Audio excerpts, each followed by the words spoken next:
네, 지금 더불어민주당 추미애 대표가 신년 기자회견을 열고 개헌 등 현안에 대한 입장을 밝힌다고 하는데요. 더불어민주당 당사 현장 직접 연결해서 추미애 대표의 신년 기자회견 들어보겠습니다. 존경하는 국민 여러분, 그리고 144만 당원 동지 여러분, 더불어민주당 대표 추미애입니다. 무술년 새해에도 건강하시고 행복하시기 바랍니다. 문재인 정부와 더불어민주당은 새해를 맞이해 새로운 대한민국의 개혁 원년을 선포하고자 합니다. 정의롭고 공정한 나라, 평화의 나라를 향한 굳건한 다짐을 약속드립니다. 정권 교체 후 약 8개월이 지났습니다. 국민 여러분께서 한결같은 지지와 성원을 보내주신 점 다시 한번 감사드립니다. 무엇보다 무거운 책임감과 사명감을 느끼고 있습니다. 행여 우리에게 독선과 아집은 없는지, 소통과 원칙의 부족함은 없었는지 겸허하게 돌아보며 조심스럽게 달려왔습니다. 촛불 시민의 염원으로 선출된 대통령을 배출한 집권 정당으로서 무한한 자부심도 가지고 있습니다. 지난 8개월은 적폐청산과 함께 새로운 나라를 향한 개혁과제 준비에 박차를 가해왔습니다. 저항과 반발도 만만치가 않았습니다. 관행과 기득권의 이름으로 혹은 개혁 피로감이라는 가면으로 심지어 낡아빠진 색깔론과 안보 위기론으로 이제 막 출범한 새 정부를 몰아치고 다그쳤습니다. 그러나 그럴수록 우리는 더욱 단단해졌습니다. 오직 국민만 믿고 달려왔습니다. 국민이 가라는 길만 똑바로 걸어왔습니다. 이제 더욱 과감한 개혁으로 국민에게 위임받은 소명을 다하고자 합니다. 존경하는 국민 여러분,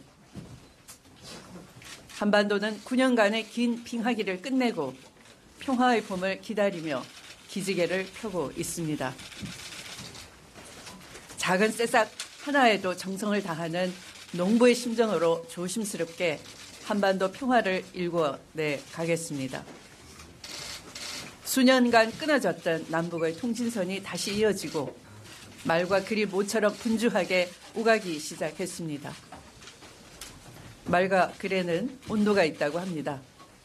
한반도 평화를 염원하는 우리 국민의 온기가 말과 글, 손과 가슴으로 북한에 전해지길 진심으로 기대합니다. 문재인 정부는 나라 안팎, 대북 강경론자들의 공세 속에서도 대화 재개를 위해 부단히 노력해 왔습니다. 한반도의 전쟁은 곧 전멸이라는 절박감이 있었습니다. 문재인 대통령은 당선 직후부터 미, 중, 일, 러 4대 강국을 중심으로 북한을 대화의 장으로 이끌기 위해 정성을 다했습니다. 저 또한 한반도 위기가 최고조였던 작년 말 정당 대표로는 처음으로 미국과 중국, 러시아를 연달아 방문했습니다. 대화와 외교적 수단만이 한반도 문제의 유일한 해법임을 저는 일관되게 주장했었고 또 조야의 많은 공감을 얻어냈습니다. 문재인 정부와 더불어민주당이 표방한 강력하고 일관된 한반도 평화 외교의 의지는 국제사회의 전폭적인 지지를 받고 있습니다. 한반도 비핵화, 이것은 결코 포기할 수 없는 지상 과제입니다. 그렇게 국제사회의 제재와 압박은 지속되어야 합니다. 더불어 대화와 소통의 노력도 꾸준히 병행되어야 합니다. 평창 동계올림픽이 한반도의 평화의 봄을 부르는 신 데탕트 시대의 전령사가 되기를 기대합니다. 국민의 역량과 소원을 하나로 모아야 할 때입니다. 평창올림픽을 평화의 축제로 성공시킨다면 한반도 평화는 분명 진일보할 것입니다.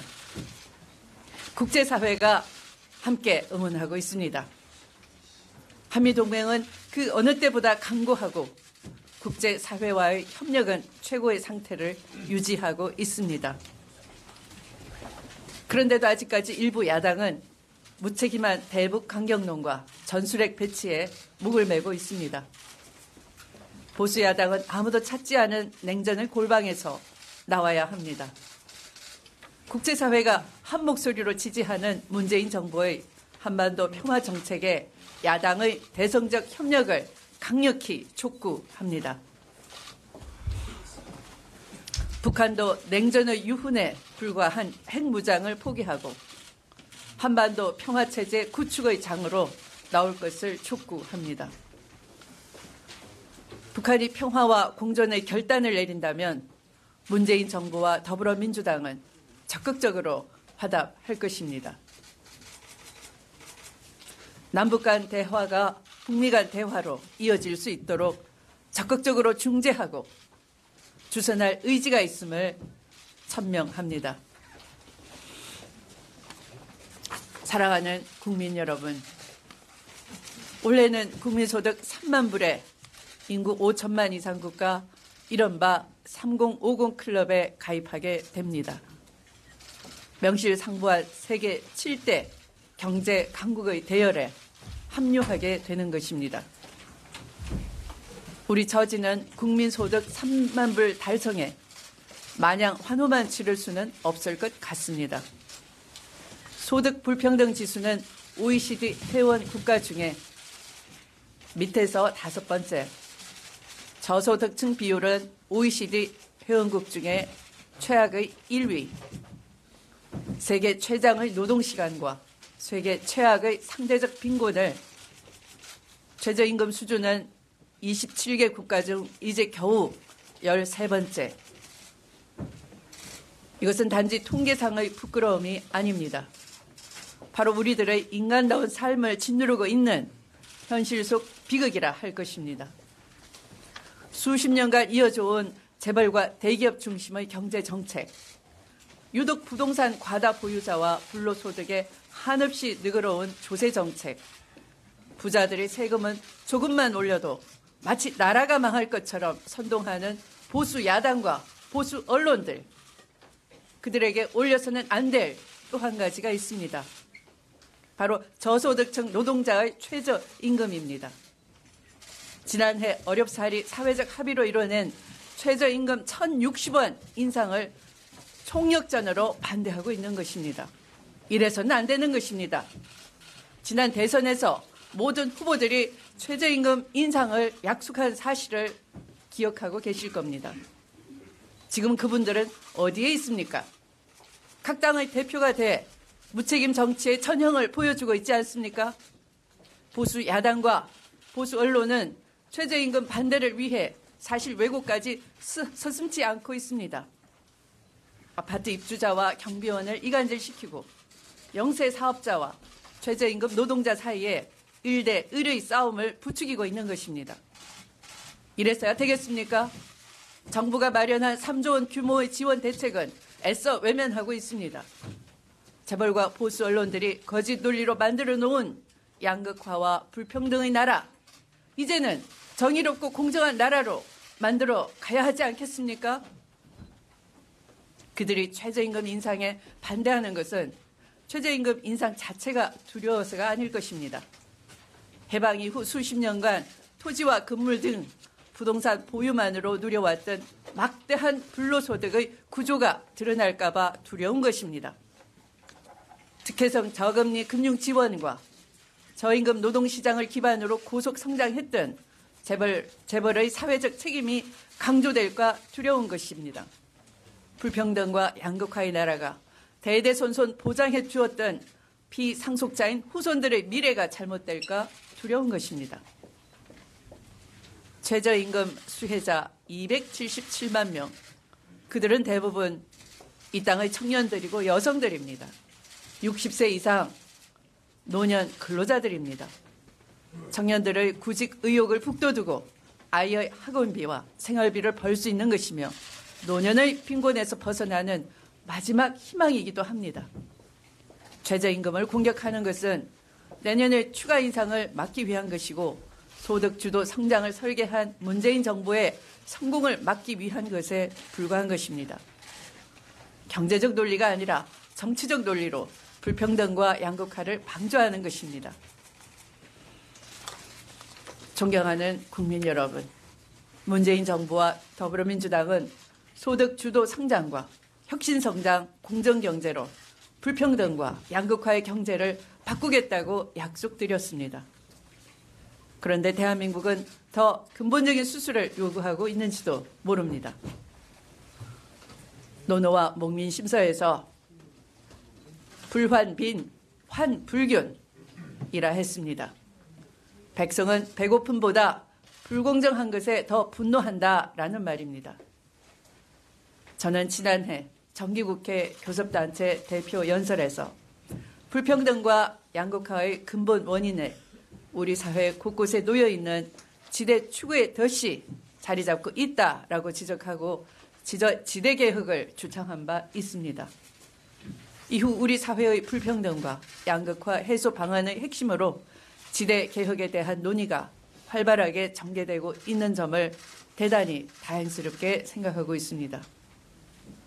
최근에는 혁신성장 시대를 맞아 청년 창업이 장려되고 있지만 기업가 정신마저 지대 추구의 희생양이 되고 있습니다. 땅보다 땀이 보상받는 사회가 우리가 갈 방향 아니겠습니까? 지대 개혁의 방향은 보유세와 거래세에 대한 세제 개혁과 더불어 주택 및 상가, 임대차 제도의 개혁 등 크게 두 가지 방향으로 구체화될 것입니다. 현행 종부세를 강화하는 한편 초과다 부동산 보유자에 대한 가세도 강화하고 또 조만간 당 차원의 구체적인 지대개혁 로드맵과 세제 및 임대차 개혁 방안을 마련해 제시할 것입니다. 존경하는 국민 여러분, 촛불혁명의 헌법적 완결은 정치권 모두가 국민께 약속드린 개헌입니다. 헌법은 국민의 삶을 궁극적으로 규정하는 최상위 법령입니다. 개헌은 국회 3분의 2가 동의하고 국민투표에서 국민의 과반이 찬성해야 이루어지는 우리 공동체 최고의 규범을 만드는 과정입니다. 그러나 보수 야당을 중심으로 국민의 뜻과 관계없이 당리당략과 정치공학으로 접근하려는 시도가 진행되고 있어 매우 안타깝습니다. 전국 동시 지방선거와 함께 개헌 국민 투표를 하자는 것은 문재인, 홍준표, 안철수, 유승민 후보의 일치된 공통 공약이었습니다. 약속을 지키겠다는 문재인 대통령과 대통령이 안 됐으니까 약속을 깨겠다 하는 야당 대표들, 과연 어디에서 신뢰의 정치, 책임 정치를 찾아야 하는 것입니까? 마치 30년 전 호헌 세력과 개헌 세력 간의 대결이 재현되는 것 같습니다. 당시 개헌 세력이 국민 대다수였다면 지금의 개헌 세력도 바로 우리 국민 대다수라 할 것입니다. 그렇다면 당시 호헌 세력이 전두환 군부 독재 정권이었는데 지금의 호헌 세력은 누구입니까? 세계 헌정 국가의 민주주의 역사를 보면 헌법의 발전은 민주주의를 먹고 자랍니다. 시민의 민주주의의 역량과 요구가 높아질수록 헌법은 개정을 거듭하며 발전해 왔습니다. 우리나라 개헌 역시 유신 헌법과 50 헌법을 제외하고는 민주주의를 근간으로 개인의 자유와 인권을 신장시켜 왔던 역사의 발자취였습니다. 촛불 시민의 염원이 담긴 개헌은 민주주의의 진전을 의미합니다. 보다 나은 공동체로의 전진을 뜻하는 것이기도 합니다. 그런데 야당이 당리당략에만 근거해 국민과의 약속을 헌신짝처럼 버린다면 응분의 책임을 반드시 지우도록 해야 할 것입니다. 더불어민주당은 1월 안에 당의 공식적인 개헌안을 확정하겠습니다. 이것을 바탕으로 야당과의 협의도 시작하고자 합니다. 국가 미래와 시민의 요구에 대한 야당의 겸허한 자세와 무거운 책임감을 강력히 촉구합니다. 존경하는 국민 여러분, 그리고 144만 애당동지 여러분, 올해의 지방선거는 지방자치 시대를 넘어 지방분권 시대로 가는 전환기적 선택을 의미합니다. 지방재정의 확실한 독립과 대대적인 확충, 중앙정부 권한의 획기적인 지방이양 등 문재인 정부가 다짐한 지방분권의 약속은 반드시 지켜낼 것입니다. 지방분권만이 황폐화된 지방을 살리는 길이고 지방 간 격차를 해소하는 길이기 때문입니다. 문재인 시대 더불어민주당이 추구하는 지방분권의 첫 번째 과제는